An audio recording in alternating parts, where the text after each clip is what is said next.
Muito bem, pessoal, dando continuidade, nós vamos estudar aqui uma série de regras protetivas ao salário.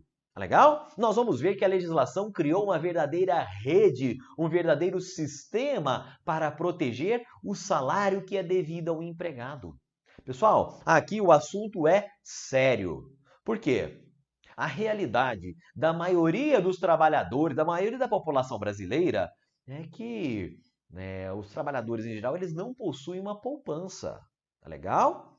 E o que vai acontecer? Muitas vezes, se o empregador vai lá e atrasa o salário, retém o salário, faz um desconto, o que vai acontecer? O trabalhador, muitas vezes, a família dele vai passar fome. Ele não tem de outro local para tirar, muitas vezes ele não tem essa reserva. Tá bem? Então é por esse motivo que considera-se o salário como sendo de natureza alimentar. Tá? Alimentar é algo que, se faltar, vai doer realmente no estômago, né? Vai doer ali, realmente na alimentação do trabalhador. E, dada a importância do salário, né, para o orçamento ali do empregado, da família do empregado, nós vamos ver aqui uma série de proteções, né? Proteção em relação ao valor, tá? Mas em relação a outros aspectos também do pagamento do salário. Em regra, meus amigos, em regra, o empregado tem direito a receber o salário, né, no valor correto, tá bem? Na data correta, sem descontos indevidos, né? E o salário do empregado também não está sujeito a redução como regra geral, tá bem? Então vamos lá, vamos aqui passar aos slides e nós vamos comentar inicialmente a proteção ao valor do salário, tá bem? Então olhem só, proteção do salário principalmente em relação ao valor, né, em relação ao valor nominal do salário. E nós vamos iniciar com a leitura lá do artigo 7º, inciso 6º da Constituição Federal, que prevê como direito dos trabalhadores urbanos e rurais a irredutibilidade do salário. Tá bem? Então, o salário é irredutível. Esta é a grande regra geral. Agora, tem exceção, né? E segundo a Constituição Federal, pode haver redução salarial por meio de convenção coletiva de trabalho ou acordo coletivo de trabalho. Bem, o que se está se impedindo aqui é aquela situação. O seu chefe, seu empregador chega para você e fala: olha, as coisas estão difíceis aqui na nossa empresa, tá bem? Eu vou reduzir o seu salário em 50%. Ele chega para você, não é algo nem combinado, é uma imposição do empregador. E isso, meus amigos, isso aí é uma prática rechaçada pela nossa legislação. O salário, como regra geral, é irredutível, salvo convenção ou acordo coletivo. Tá bem? Olha só, nós estamos falando aqui na irredutibilidade, né? De modo que se você ganha lá, por exemplo, R$ 2.000, seu empregador não pode chegar para você e falar: a partir de amanhã eu vou te pagar só 1.800, né? Daquela importância fixa, só 1.500. Não, porque ele é irredutível. Mas essa irredutibilidade, meus amigos, protege o valor nominal do salário. Tá? O valor realmente, aquele que está escrito ali na sua carteira de trabalho, está lá no seu contrato de trabalho. Né? É, por exemplo, ali o valor de R$ 2.500 mensais. Então, esse valor que não pode ser reduzido. Agora, Daudi, e o valor real do salário? Ele pode sofrer redução? E a resposta é sim. Que história é essa de real valor do salário? Pessoal, valor real do salário é o poder aquisitivo daquela quantia. Tá bem? É quanto eu consigo, né, comprar com aquele mesmo valor. E esse valor real, esse poder aquisitivo do salário, ele não goza desta proteção, desta irredutibilidade que nós estamos comentando. Tá bem? Então, eu estou protegendo isso aqui, ó, R$ 2.500, né? Mas se aqueles R$ 2.500 hoje são suficientes para a gente comprar ali, por exemplo, 20 cestas básicas. É a suposição aqui. E amanhã, aquele mesmo valor, ele me permite comprar somente 10 cestas básicas, isso aqui não ofende o artigo 7º, inciso 6º, tá bem? Porque a irredutibilidade é do valor nominal, né, do valor em si, não do poder aquisitivo, não do valor real. Né? E a gente sabe que a inflação, ela vem corroendo o poder de compra do salário, ela vem deteriorando realmente o valor real do salário e a irredutibilidade não protege contra a inflação. Tá bem? Outro aspecto importante aqui diz respeito ao salário condição. Como assim, Daldi? Olha só, meus amigos. Imagine que hoje você trabalha em uma determinada empresa, tá? E olha só a sua situação. Você trabalha lá na empresa em ambiente insalubre, acima do limite tolerado. Bacana? Você trabalha nesse ambiente insalubre, inclusive em período noturno, após as 10 da noite. E além disso, muitas vezes você presta ali horas extras, né? Excepcionalmente.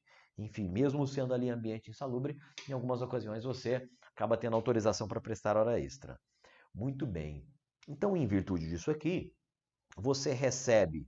Olha só, a gente está exagerando aqui, mas para que vocês percebam. Em virtude disso aqui, você está recebendo um adicional de insalubridade. Você está recebendo um adicional noturno.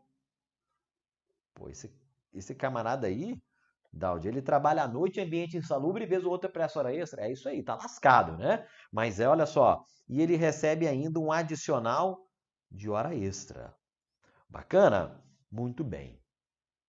Daldi, amanhã o meu empregador chega para mim e fala, olha, eu vou melhorar sua vida, tá? A partir de amanhã, ao invés de trabalhar à noite, você vai trabalhar de dia.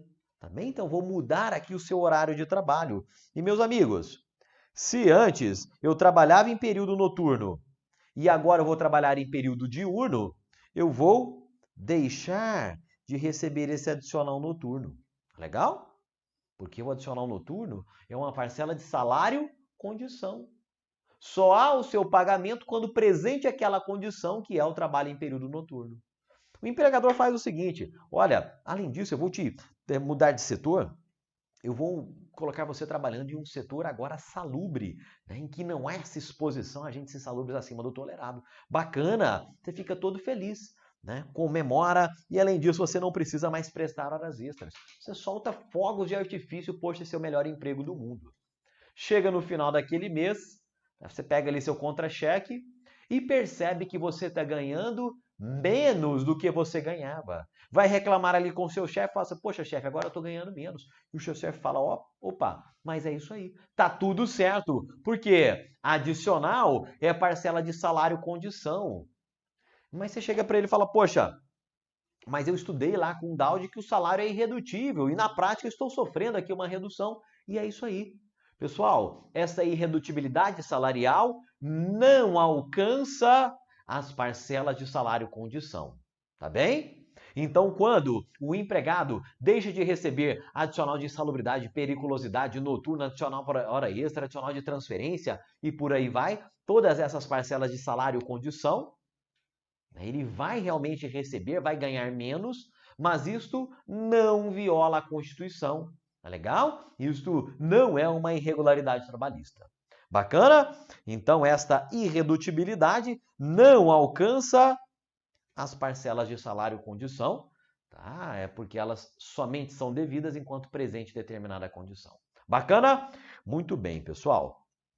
Olha só, até 2019, 2020, nós apenas dizíamos que, excepcionalmente, seria possível reduzir o salário por meio de negociação coletiva, em que necessariamente havia a participação do sindicato. Legal? Então, excepcionalmente, eu poderia ter a redução mediante acordo coletivo ou convenção coletiva de trabalho. Mas agora, eu preciso comentar com vocês uma situação muito particular do ano de 2020. Legal? Nós tivemos lá a pandemia decorrente do coronavírus, né, que afetou significativamente a economia brasileira, a economia mundial, e afetou também o mercado de trabalho. Afetou o mercado de trabalho de modo a aumentar em muito, né, a quantidade de pessoas desempregadas no Brasil. Legal? Nós tivemos um fechamento, né, um travamento econômico muito grande lá no mês de março, abril, né, desde lá naquele período. Tá legal? E o que aconteceu? Houve uma queda muito grande na oferta, na demanda ali, né, na economia brasileira, e muitas empresas ficaram paradas. Legal? Ficaram paradas, realmente sentiram ali no bolso, na pele, a crise econômica decorrente do coronavírus.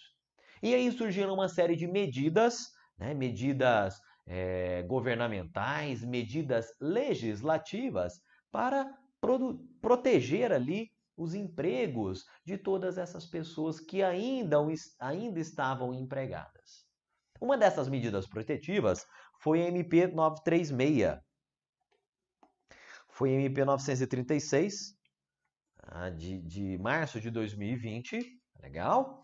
Essa MP 936, ela foi convertida em lei, né? Foi convertida lá na Lei 14.020, tá bem?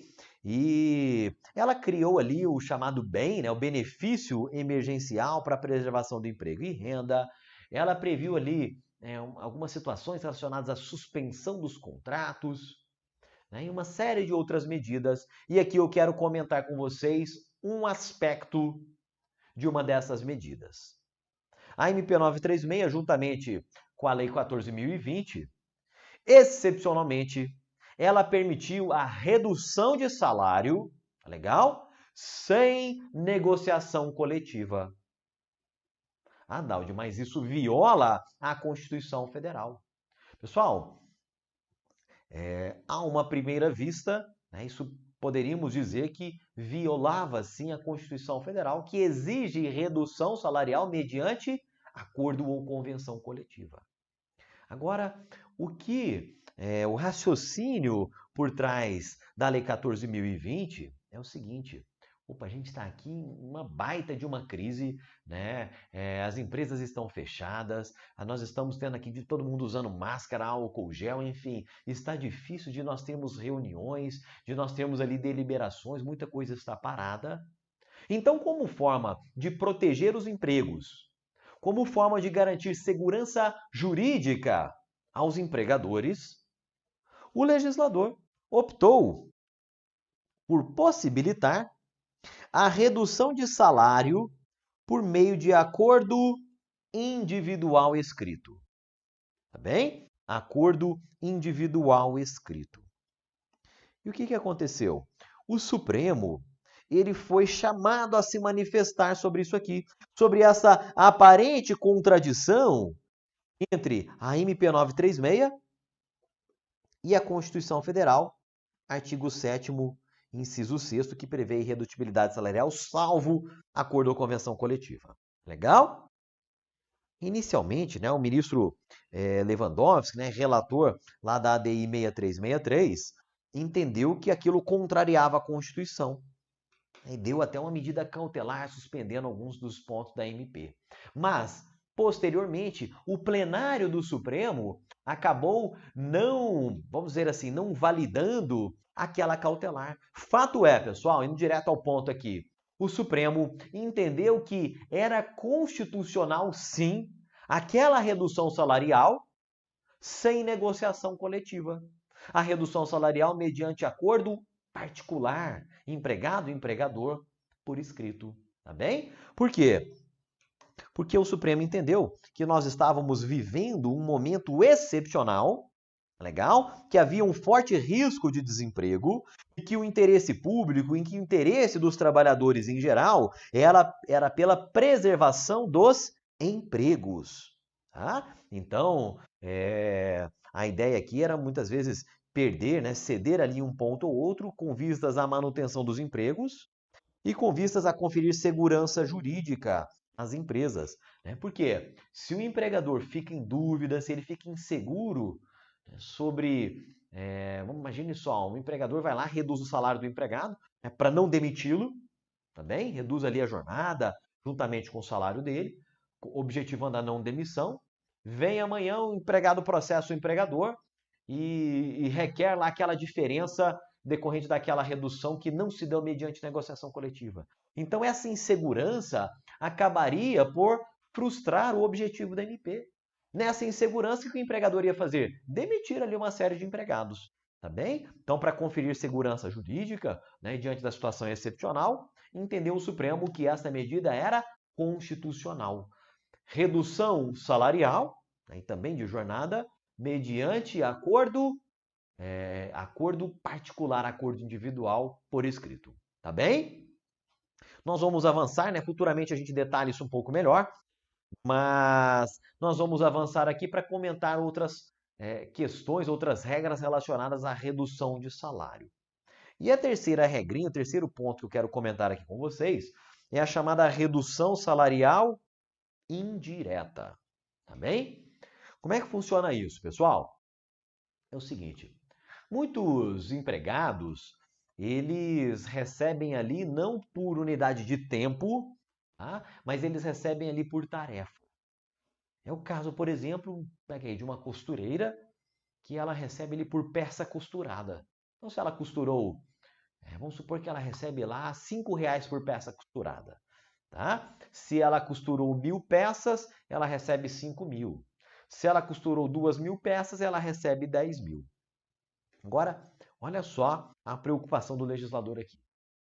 Imagine que eu tenho uma costureira e ela está acostumada a receber do seu empregador 1.000 peças para costurar.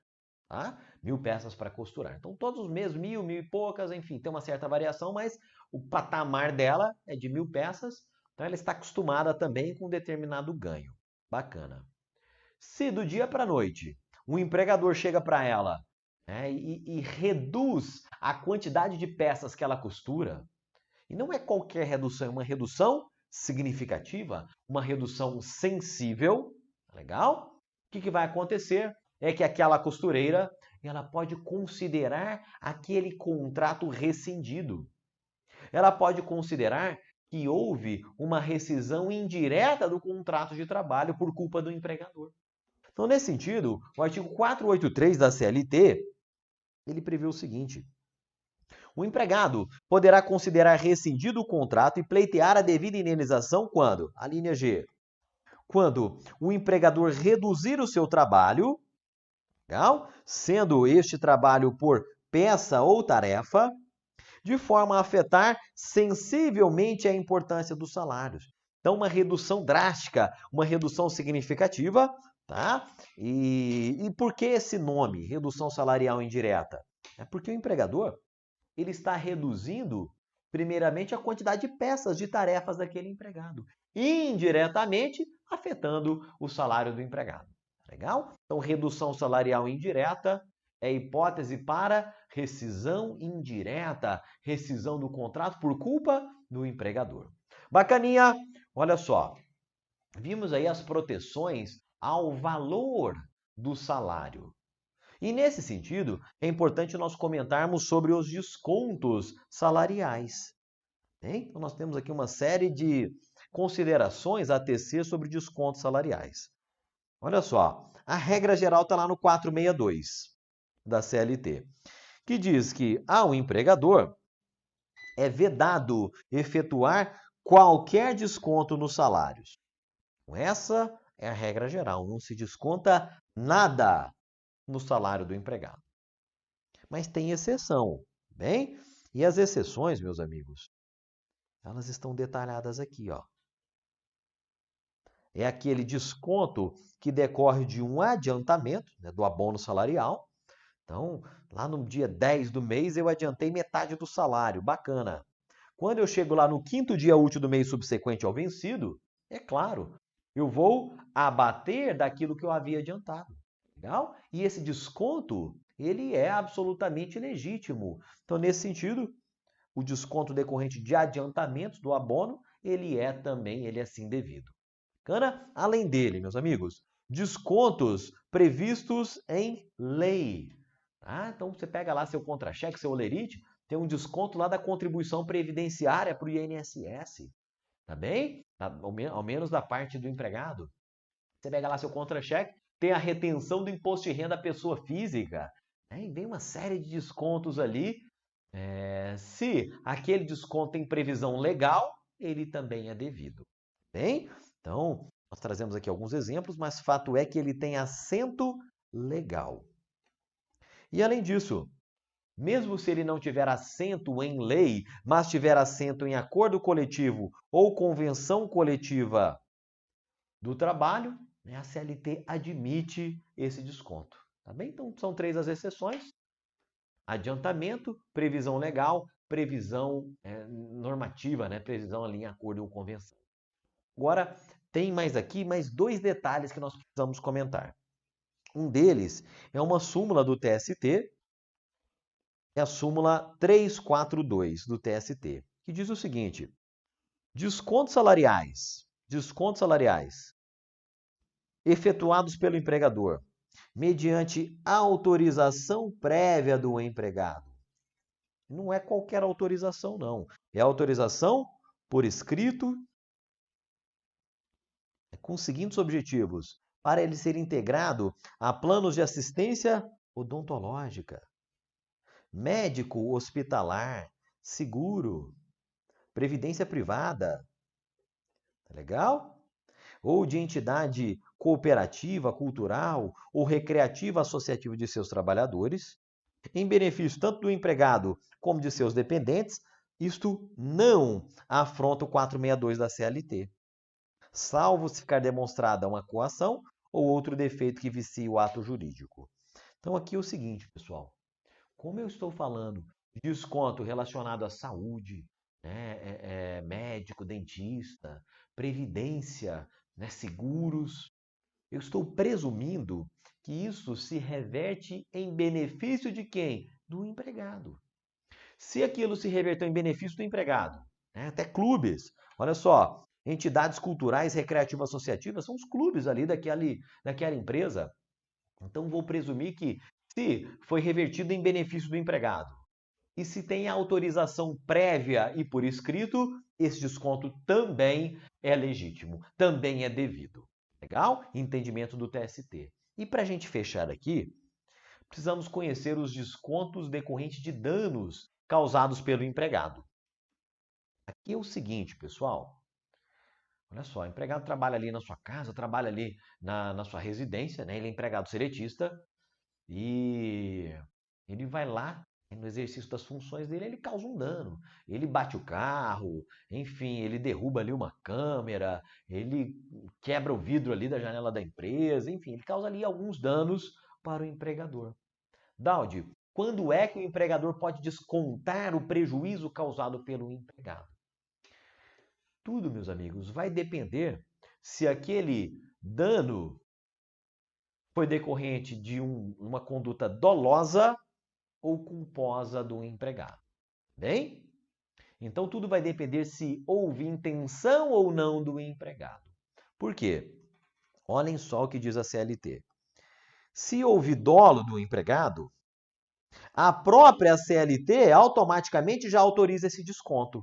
Tá bem? Agora, se houve uma mera culpa, né, uma negligência, imprudência ou uma imperícia, aí, meus amigos, esse desconto não é automático. Legal? No caso da culpa, o desconto somente pode ocorrer se houver uma previsão contratual anterior. É isso que está dizendo, apesar da redação truncada, é isso que está dizendo aqui o 462, parágrafo 1º. Em caso de dano causado pelo empregado, o desconto será lícito, desde que esta possibilidade tenha sido acordada, tá? Esta possibilidade tenha sido acordada, que é o caso aqui da culpa, ou na ocorrência de dolo do empregado. Bem? Então, ou dolo, a própria CLT autoriza, ou, se for o caso de culpa, desde que tenha ali uma previsão, um acordo prévio. Tá bem? Uma previsão anterior. Vamos ver como isso já caiu em prova, meus amigos. Olhem só. Ao empregador é vedado efetuar qualquer desconto nos salários, sendo porém lícito, né, até aqui está correto, é a regra geral, sendo porém lícito o desconto em caso de dano causado pelo empregado, desde que essa possibilidade tenha sido acordada ou na existência de dolo ou culpa do empregado. E aí, galera? Isso aqui está errado, não é verdade? Isso aqui está errado por causa dessa palavrinha aqui, ó. Por causa da culpa, tá bem? Então isso aqui está contrariando o artigo 462, né, da CLT, né, 462, parágrafo 1º, tá bem? Então é o dolo aqui que a CLT automaticamente autoriza. Bacana? Mais uma. Um empregador descontou do seu empregado o valor equivalente a um prejuízo causado por este. Beleza. Um prejuízo causado involuntariamente pelo empregado, pois estava distraído ao executar o serviço que lhe foi atribuído. Há no contrato de trabalho previsão de descontos por prejuízos causados pelo empregado. Nessa situação, o desconto realizado é lícito e não fere o princípio da intangibilidade salarial, ainda que não se esteja diante de dolo, já que existe previsão contratual para tanto. E aí, pessoal, isso aqui está correto, né? Não foi um dano intencional, tá bem? Mas há previsão de descontos no contrato de trabalho por prejuízo causado. Então, nessa situação, também será lícito, né? Será devido àquele desconto por prejuízo causado. Belezinha? Vamos lá. Seguindo adiante, importante nós conhecermos os meios, né? Como é que eu vou pagar o salário, como é que eu vou pagar ali aquilo que o empregado deve, o empregador deve ao empregado. Tá bem? Olha só, a gente vai ver que o pagamento do salário deve ser feito em espécie, né? Existe ali a possibilidade de pagamento de uma parcela, né? de uma parcela do salário em utilidade, tá? De inutilidade, mas a parcela paga em espécie, ela deve ser paga em moeda corrente do país. Tá bem? Não vou pagar nada de pagar em dólar, em euro, né? Em peso argentino, não. Tem que pagar em reais. Tá bem? Olha só, eu vou aproveitar aqui para comentar, né, que eu posso ter ali salário na forma de utilidades e na forma, né, de dinheiro, vamos chamar assim, em espécie. Tá legal? E a CLT, meus amigos, ela exige que pelo menos 30%, né, pelo menos 30% do salário mínimo seja pago em espécie. Tá bem? Então, esse é a exigência que se faz em relação à fração do salário paga em espécie. Legal? Sendo paga em espécie, aí eu tenho que pagar em moeda corrente do país. Se eu faço um pagamento, né, desobedecendo essa regrinha, moeda corrente do país, considera-se como não feito o pagamento. Aqui é aquela história de quem paga mal, paga duas vezes. Então, se pagou com inobservância do 463, é como se não houvesse sido pago o salário ao empregado. Bacana? Olha só. Agora, né, apesar de ser pago ali em espécie, né, admite-se o pagamento também mediante transferência bancária. Legal? Então é também um meio admitido de pagamento do salário. O que não se admite, meus amigos? Não se admite o pagamento do salário, né, em vez de pagar ali em dinheiro, em vez de fazer uma transferência bancária, não se admite pagamento em carta de crédito. Nota promissória, né? O empregador vai lá e fala, olha, devo, não nego, pago futuramente. Né? Pagamento em cupons, rifa, isso acontecia. Vez ou outra ainda aparece algum caso. Então não se admite esse pagamento e também não se admite o chamado truck system. O truck system, meus amigos, é aquela situação, muitas vezes, né, em que nós tínhamos muitos casos no meio rural, né, e o empregador colocava ali um estabelecimento, uma mercearia, um comércio ali à disposição dos empregados. Tá? Então ele falava o seguinte, olha, eu vou te pagar, tá? Mas é o seguinte, eu vou te pagar, eu vou te dar um crédito lá na mercearia, tá bom? Então o seu salário lá, R$1.000, você vai lá e faz suas compras, né? Pode fazer compra lá na minha mercearia, lá no meu comércio, lá no meu mercadinho, até R$1.000. tá bem? Então, o truck system já é amarrar o modo pelo qual o empregado vai gastar o salário dele. Então, ao invés de entregar ali o dinheiro, eu já dou ali um crédito em algum estabelecimento para ele fazer já o consumo, e eu já estou definindo, eu já estou limitando o direito do empregado de dispor de gastar o seu próprio salário. Né? Então, esse truck system é vedado, né? Não se admite esse tipo de prática aqui no direito do trabalho. Bacana? O que mais, meus amigos? Quanto a meios de pagamento do salário.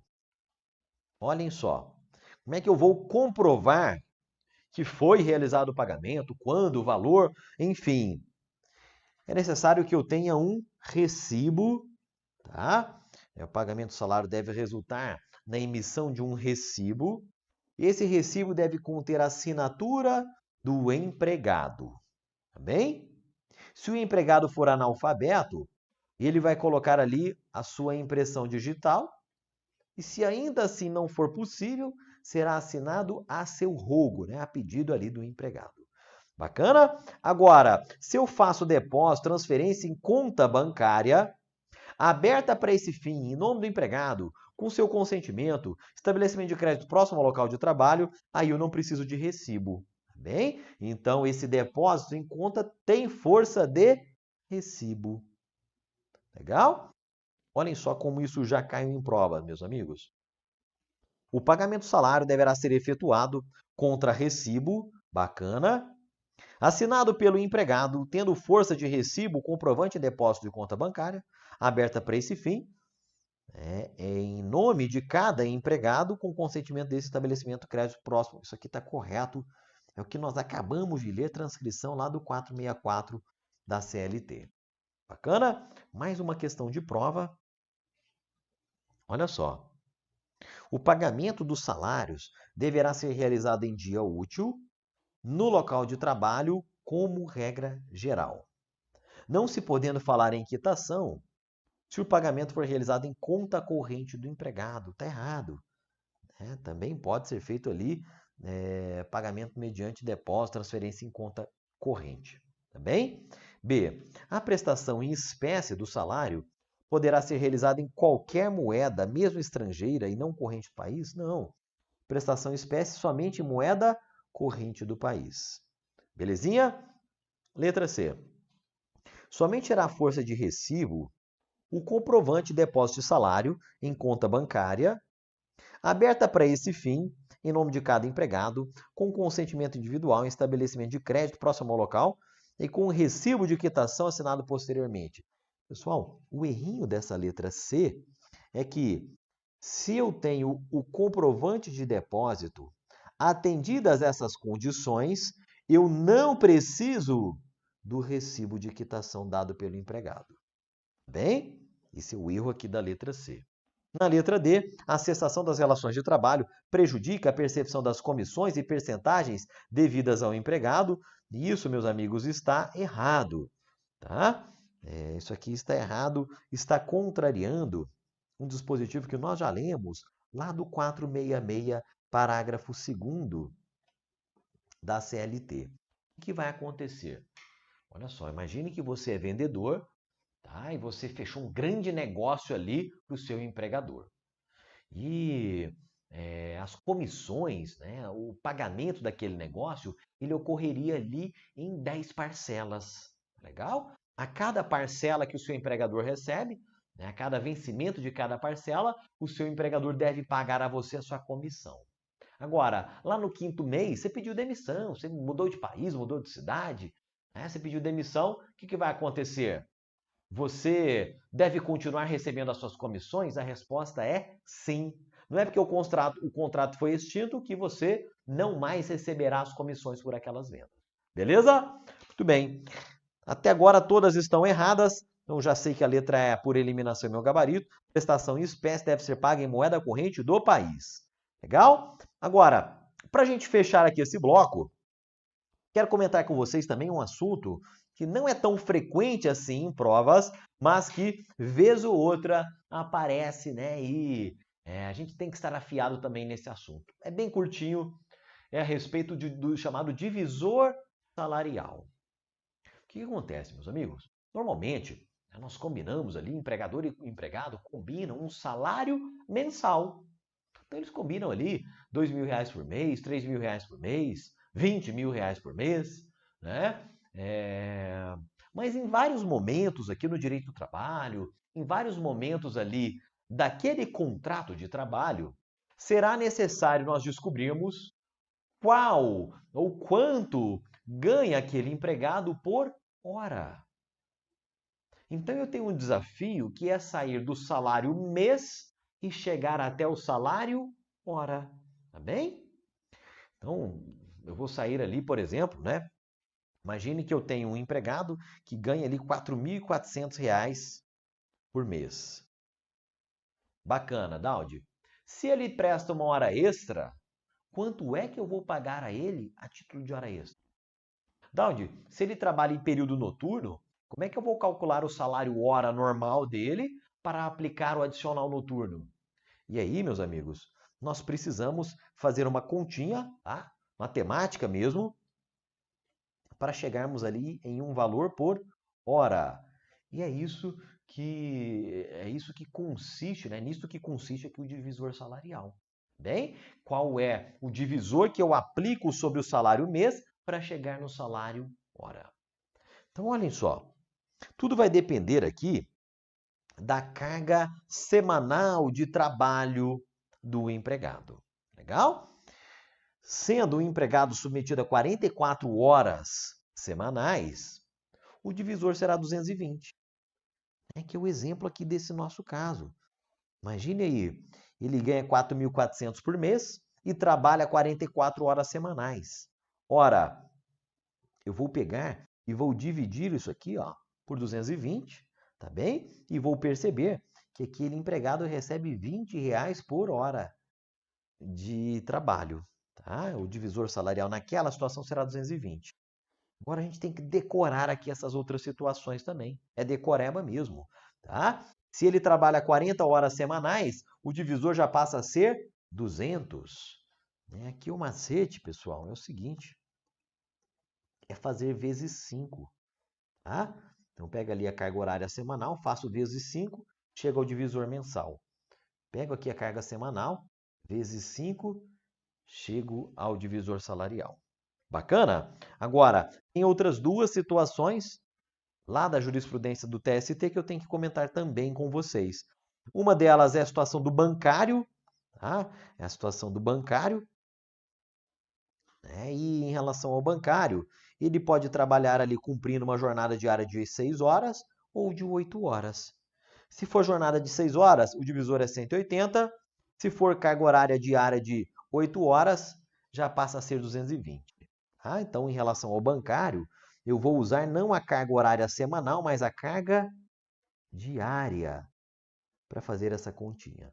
Tá bem? Aqui a carga semanal 40 ou 44. Beleza? E por fim, trabalhador em turno ininterrupto de revezamento, que trabalhava escala de 8 horas, passa a trabalhar escala de 6 horas, o divisor salarial dele passa a ser ali de 180. Belezinha? Olhem só como isso já caiu em provas. Em suma, ele está dizendo aqui que o empregado trabalha 40 horas semanais. Se ele trabalha 40 horas semanais, o divisor que eu vou aplicar vai ser de 200.